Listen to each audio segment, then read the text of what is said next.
Persatuan Sepak Bola Seluruh Indonesia (PSSI) mengungkap hasil investigasi tragedi Kanjuruhan.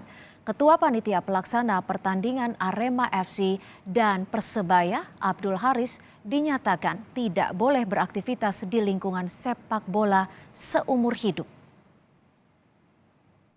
Kepada Saudara Ketua Panitia Pelaksana itu Saudara Abdul Aziz, ulangi Saudara Abdul Haris, sebagai Ketua Panitia Pelaksana pertandingan Arema FC tidak boleh beraktivitas di lingkungan sepak bola seumur hidup. Itu putusan kepada Saudara Abdul Haris.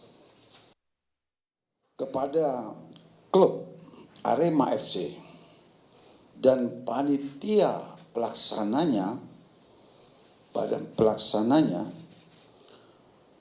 keputusannya adalah dilarang menyelenggarakan pertandingan dengan penonton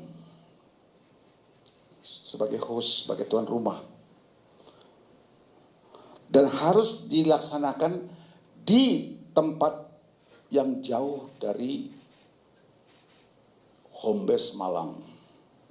Kedua, klub Arema FC dikenakan sanksi denda 250 juta. Yang ketiga, pengulangan terhadap pelanggaran terkait di atas akan berakibat terhadap hukuman yang lebih berat.